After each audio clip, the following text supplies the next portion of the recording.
Our organization was not very place-based. We had a P.O. box in Three Rivers, but no physical location, no phone number, that sort of thing. And so we started thinking, well, what would it look like if our organization were committed to this place?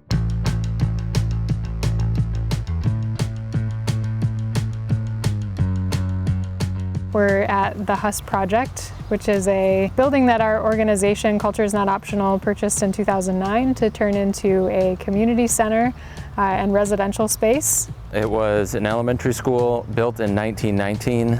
It stopped functioning as an elementary school in the early 1980s. They sold it to a private individual, and we purchased the building in 2009 from her.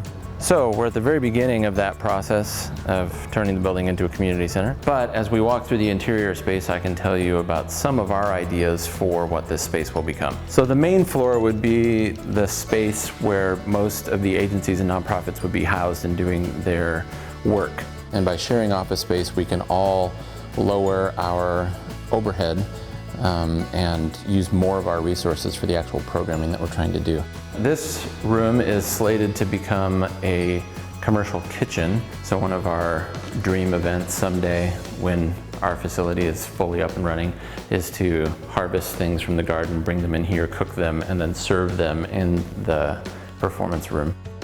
We generally have been doing things with the building as is, not just wait for a fully renovated building to begin doing the things that we dream of doing. And one of the unique opportunities of having a building that's going to be renovated completely eventually is that we can paint anything we want on the walls.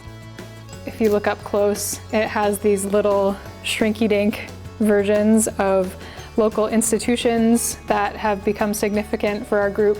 And we use this map as a way of beginning to talk with groups about where they are in our city. This is the Huss project down here.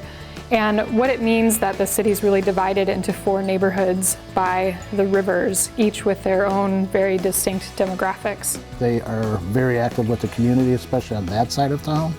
And so they have activities for the kids. They're doing community gardens, which just keeps getting larger and more, definitely more well used every year.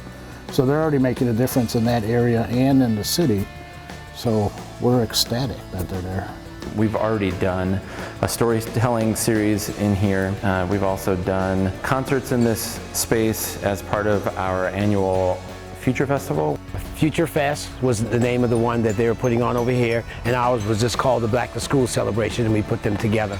And now it's just called Future Fest, but we do the Back to School connected with it. Matter of fact, after we got too big for the New Jerusalem, it came here, but that's when this was owned by the school at that point. And then, of course, when the school sold it, we had to leave, and now we're back here again. I like this.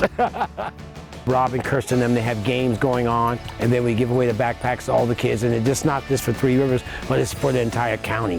We do a summer lunch program in partnership with the local schools. We do the garden. We'd like to add a small farmers market here on site. And then we're also getting to a really good point of conversation with local woodworkers about turning a portion of the school into a wood shop. And you can see it is also, at the moment, a very good storage facility for the picnic tables that CEDAM so generously provided a grant to build. The vision for the upstairs here is for residential spaces of various kinds. There are basically 3 classrooms on either side of the hall. On the front 3, we're talking about building 6 apartments and doing things that would be more unique and imaginative than just a square box.